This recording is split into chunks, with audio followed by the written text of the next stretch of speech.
O meu nome é Tânia Ribas de Oliveira, tenho 47 anos, Eu sou a Alexandra, tenho 35 anos, sou apresentadora de televisão na RTP, faço um programa de daytime. sou professora de primeiro ciclo, dou aulas há cerca de 8 anos, Tenho 2 filhos, o Tomás, com 11, e o Pedro, com 8. sou mãe de 2 filhos, o Martim com 5 e a Matilde com 2. Nasci em Lisboa e cresci em Lisboa, eu sempre vivi em Lisboa. A minha infância foi passada no Porto. Brincávamos muito na rua, não havia aquela coisa de haver perigo, não é? Nós brincávamos na rua e estava tudo certo. Há sempre imensa coisa a acontecer e para uma criança crescer nesses ambientes acho que é ótimo. Andava sempre a brincar, aos polícias e ladrões, mas depois uma pessoa vai crescendo e vai se divertindo de outras maneiras, não é? Mas ocupava os meus tempos livres de uma forma muito boa. Brincava muito, gostava muito de jogar jogos, que tivéssemos jogos de tabuleiro, legos, com bonecas e gostava muito de ler, sempre gostei muito de ler. Desde os 5 até aos 28 anos fazia ginástica quase todos os dias, com saraus, com apresentações, com gimnastradas fora do país, portanto tinha uma atividade física muito intensa. Nunca pratiquei, o único desporto era mesmo o que praticava na escola. Tinha também uma vida perfeitamente normal, nos estudos, fazia desporto, fazia montes de coisas. Já na idade adulta, na altura da gravidez, da primeira gravidez, aí sim houve uma grande barreira, uma decisão muito difícil de tomar e que se calhar para mim foi uma barreira, mas se calhar para quem me rodeia não foi.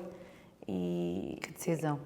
A decisão mesmo de engravidar e ter o primeiro filho foi mediante o percurso que eu tinha tido da minha vida, o achar que estava a passar algo de mal para o meu filho é que levou a que fosse muito difícil de tomar essa decisão. Algo de mal como assim? Eu tenho uma coagulopatia, ou seja, uma doença que afeta a coagulação do sangue e que é hereditária, ou seja, eu sabia à partida que iria transmitir esta doença aos meus filhos e tinha a certeza absoluta que se fosse um menino, neste caso, que iria ter a doença. Daí para mim ser muito difícil tomar essa decisão de saber o que é que eu tinha passado e de não querer que um filho meu, não é, passasse pelo mesmo que eu passei. E o que é que tu passaste? Passei uma série de dificuldades enquanto criança, desde muito nova. Eu comecei a ter problemas com 3 meses, era bebê. Em que tinha vários problemas a nível articular, hemorragias espontâneas e que foi de difícil tratamento e diagnóstico. Quando é que surgiu o diagnóstico? O diagnóstico mesmo definitivo, que tivessem a certeza absoluta do que era, os meus pais lembram-se de eu já andar na escola.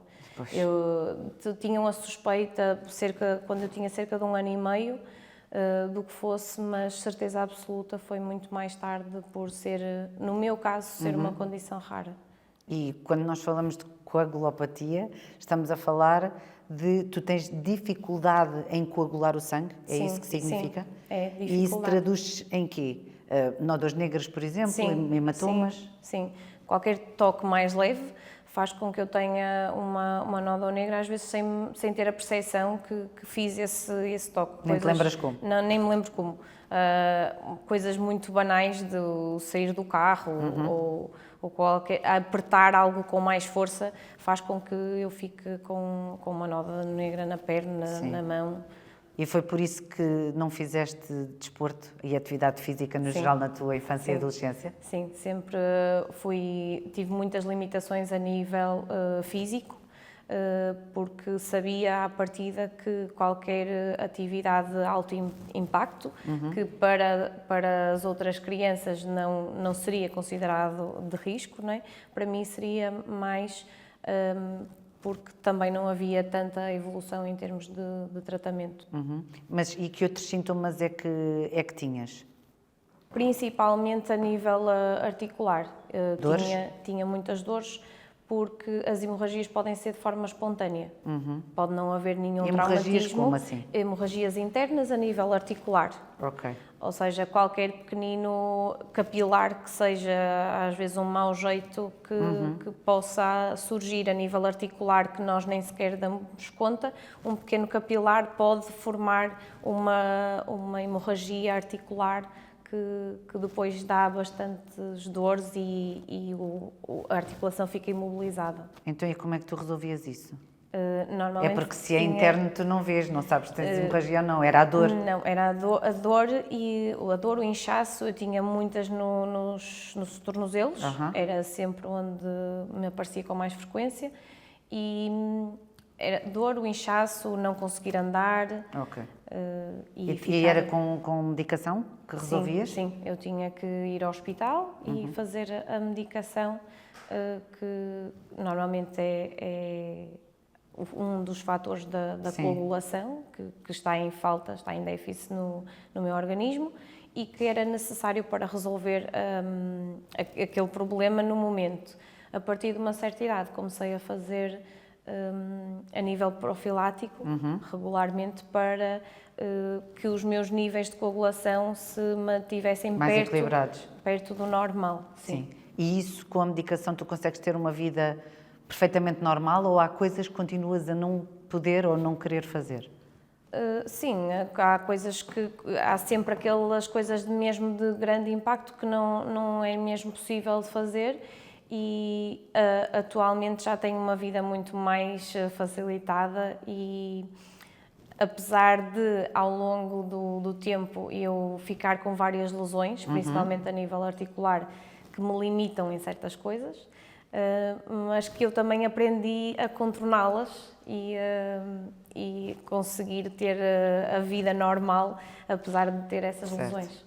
Estava aqui a pensar ao ouvir-te que realmente, depois de teres tu própria sido criança, depois de encontrares a pessoa certa para ti e o pai certo para os teus filhos, há de ter sido uma decisão de facto difícil, porque sabias à partida, ainda mais és professora e lidas com crianças, sabias à partida que ias lidar com o maior amor do mundo, não é? Que é o amor que temos pelos nossos filhos, e sem querer, mas sabendo, estares à partida também a condená-los a uma doença que é hereditária. Mas ainda bem que os tiveste, não é?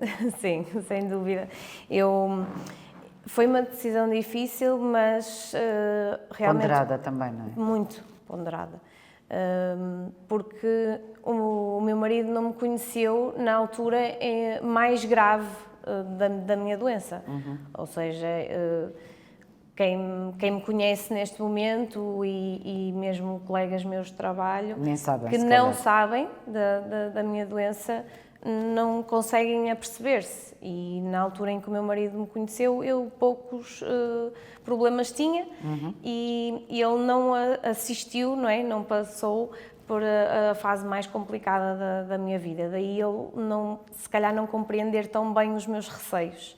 Mas sem dúvida devo a ele a decisão de conseguir avançar com a gravidez, porque ele é que me deu força e disse mesmo que eu tinha que tentar e ter um filho, porque também me estava a aceitar a mim. Claro, exatamente. O teu primeiro filho é um menino. Sim. E há pouco falavas da diferença entre esta doença como atua nos meninos e como atua nas meninas. Tu sabes como é que atua em ti sendo uma menina, mas apesar de tudo és uma exceção. Sim.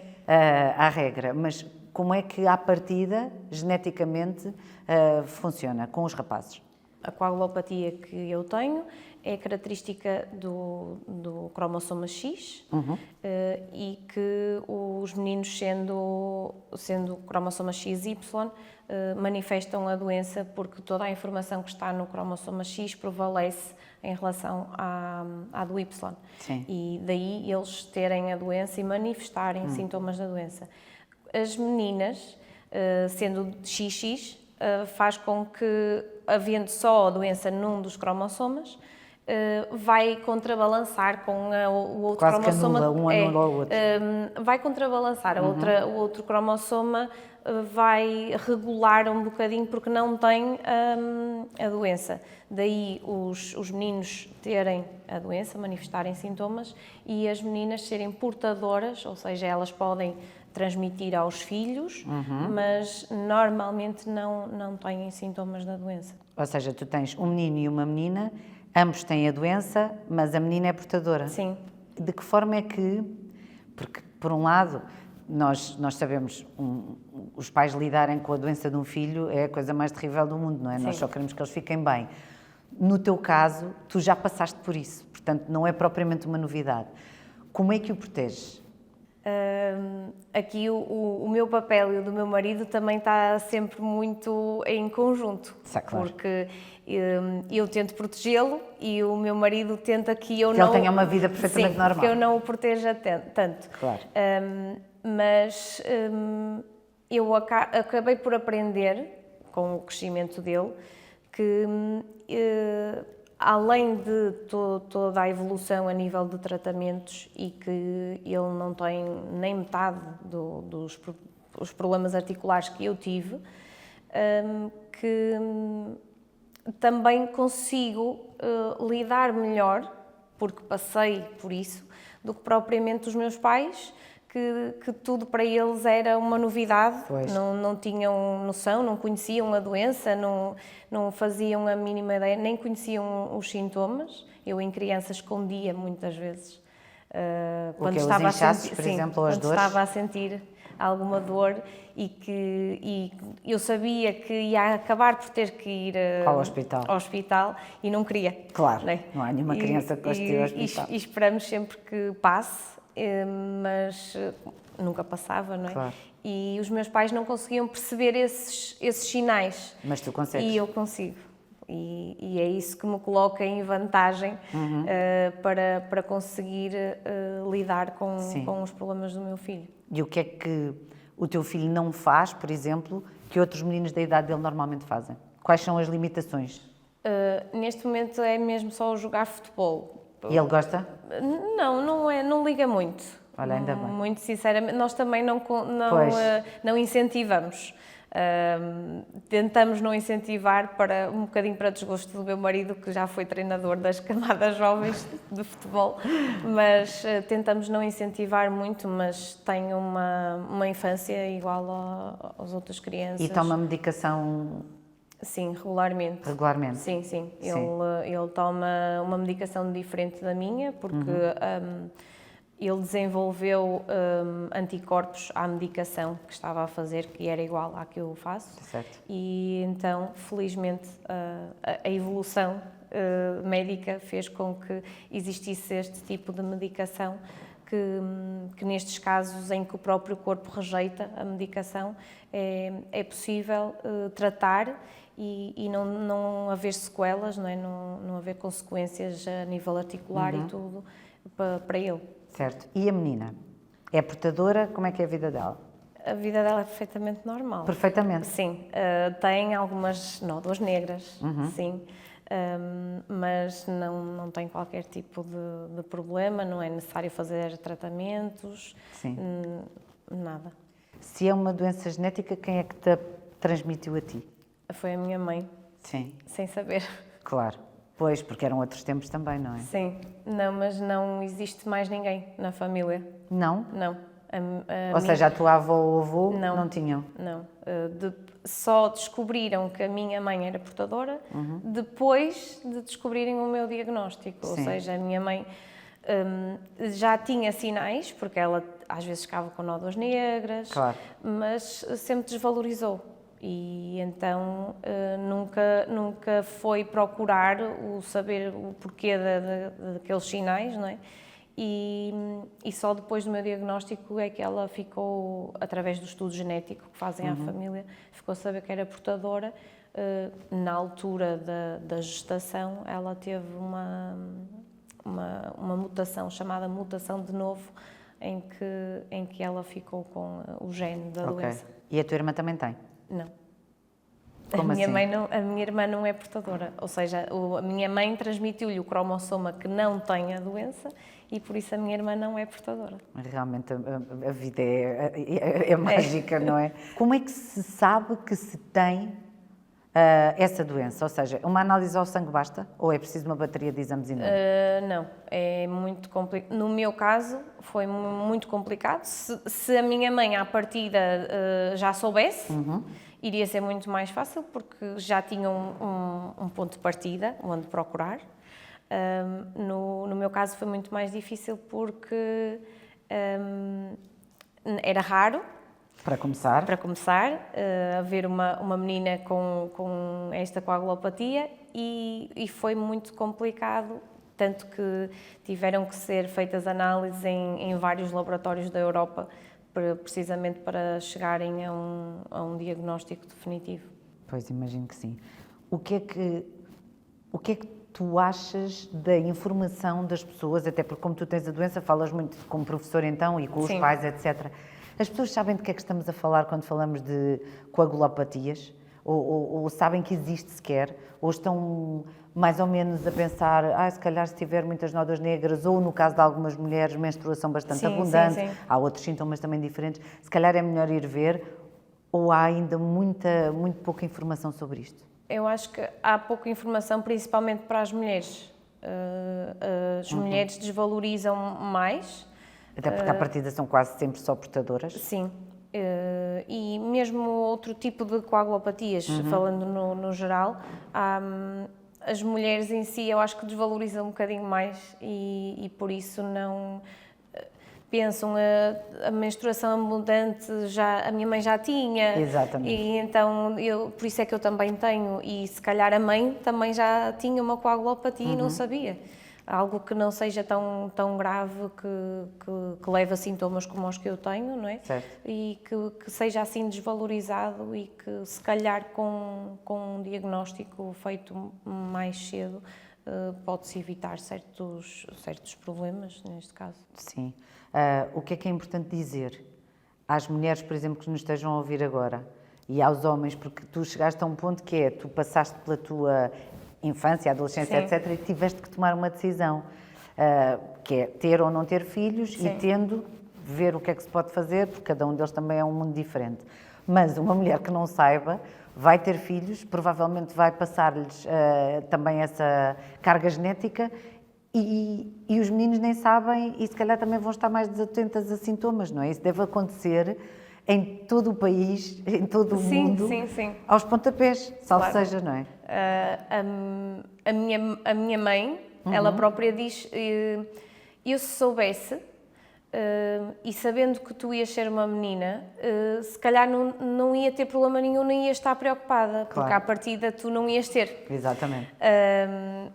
Mas pensando que forma hereditária, acho que não se deve desvalorizar. Quando temos algum tipo de sintomas, de sinais, não é? Sim, que claro.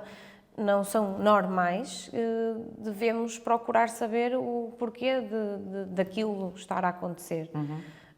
Porque pode ser algo leve e que acabe por ser desvalorizado, como a maior parte dos casos, mas pode ser algo grave e que não naquele momento impeça ou que seja uma condição para não se fazer algo, mas mais tarde, no meu caso, né, só durante a altura em que decidi ter filhos, possa ali condicionar um bocadinho as nossas decisões. Portanto, na tua vida, hoje em dia, e até porque acredito que não tenhas muita vontade de fazer desportos de grande impacto nesta altura, não há nada que seja diferente. Desde que tomes a medicação, tu sentes-te bem, sentes-te saudável. Sim, tenho limitações derivadas das lesões que fizeste na infância? Sim, que fiquei, mas em termos da minha doença não sinto nada diferente, precisamente porque tenho sempre o tratamento que mantém os níveis normais. Como consequência da doença e das várias lesões que infelizmente foste tendo na tua infância, por outro lado, hoje em dia és ambidestra, tu consegues escrever com as duas mãos. Como é que aprendeste? Como é que se aprende? É porque eu não me imagino conseguir fazer nada de jeito com a mão esquerda. Eu chegou uma altura, em criança mesmo, eu tinha muitas hemorragias, principalmente nos tornozelos. Em idade ali secundário, mais ou menos, comecei a ter mais hemorragias no cotovelo direito. Sim. E que, por serem recorrentes, desenvolvi uma lesão grave no cotovelo que me impede de esticar e de dobrar completamente. E nas alturas em que eu tinha esse problema, né, em que tinha a hemorragia... Tinhas de estar na escola na mesma, não é? Tinha que ir para a escola na mesma e tinha que fazer todas as minhas atividades. Na altura estava ali no secundário, no início da faculdade também. E o braço fica completamente imobilizado, ou seja, eu tenho que, para tomar banho, para lavar os dentes, comer... Pentear o cabelo, tudo? Tudo, ou seja, estando imobilizado não consigo fazer nada e então tentei contornar a situação treinando a mão e o braço esquerdo para, nessas alturas, conseguir ajudar de alguma forma. Claro que não está tão desenvolvido como o direito, não é? Mas consegues maquilhar-te com a mão esquerda? Mais ou menos. Sem furar um olho. Sem furar um olho, sim. Consegues? Sim, mas escrever, os meus alunos às vezes colocam-me esses testes. A professora escreve aí com a mão esquerda e eles até chegam à conclusão que eu às vezes escrevo melhor com a esquerda do que eles próprios. Os que são canhotos. Sim, sim. Sabes, isso é engraçado. Também por estarmos a falar de uma altura da vida, que é a adolescência, e que nós sabemos que em nós, mulheres, é de facto muito importante, uma explosão hormonal, tanto nos sentimos muito lindas num dia como no dia seguinte nos sentimos horrorosas, é tudo o que acontece na adolescência. E tu tinhas um extra, não é? Que é essa questão da tua doença. Isolavas-te mais? Como é que vias, ou como é que vês a tua posição em termos de saúde mental na adolescência, na juventude e hoje em dia como mulher adulta? Achas que interferiu alguma coisa à doença? Eu, se calhar, a nível de saúde mental, fui um bocadinho mais precoce. Ok. Em criança, eu questionava muito o porquê de ter sido eu. E ainda para mais sendo uma condição rara, no meu caso, questionava-me mesmo porque que tinha que ser eu e não podia ter sido outra pessoa qualquer. Sim. Porque tinha bastantes hemorragias, tinha muitas dores, eu passava noites sem dormir, Cheia de dores. Derivado das dores. E em adolescente também tive um episódio que fez ficar mesmo em baixo, derivado da minha doença. Eu tive um tumor no ovário, em que tive que retirar o ovário e estava em risco de perder o outro também. Ou seja, eu que sempre tive o sonho de ser mãe. Ser mãe, pois. Aos 14 anos via quase aquele sonho ameaçado e foi uma fase muito complicada e difícil que ultrapassando, consegui depois o resto da adolescência passar sem grandes indecisões e questões na minha vida. Quando o meu filho nasceu, aí sim voltaram outra vez os medos. Que se tinha feito a decisão certa ou não, mas foi ultrapassado. E hoje em dia como é que te sentes? Hoje em dia sinto-me mais confiante. Acho que os meus filhos deram-me a alegria e a recompensa de todo o processo.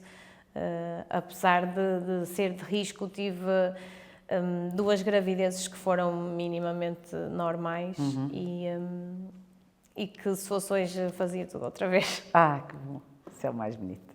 Como é que uma mulher se pode defender perante os sinais? Os primeiros sintomas? A que é que deve estar mesmo atento?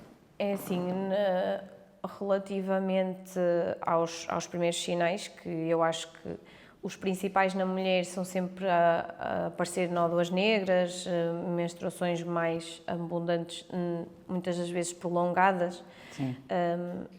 O sangramento do nariz, muitas das vezes que basta vir um bocadinho de calor e sangram do nariz.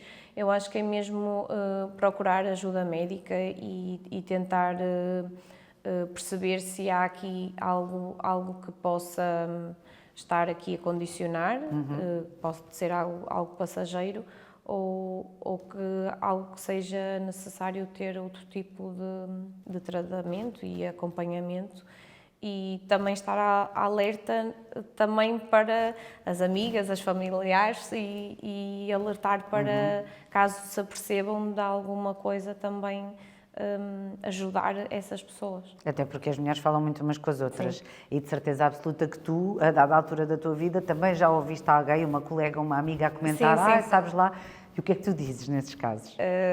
Já me aconteceu, e muito recentemente, e tive uma colega a queixar-se mesmo que tinha umas manchas no braço, que tinha batido e tinha ficado com uma nódoa negra bastante grande.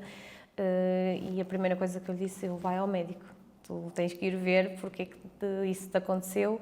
E depois a minha colega acabou por me dizer que tinha uma doença e que isso era derivado da doença. Eu disse, pronto, ok, então exato. Tu já sabes o que é, mas mesmo assim acompanha e vê se realmente é derivado da tua doença. Para além da questão das nódoas negras, hematomas, em alguns casos menstruação mais abundante, há ou não também como sintoma termos que tomar atenção ao sangramento das gengivas? Há algum tipo de coagulopatias que o sangramento das gengivas é muito frequente, até mesmo na altura da escovagem, a simples escovagem dos dentes pode causar esse sangramento que não é normal, claro. e que devem estar atentos a esse tipo de sinal de alerta.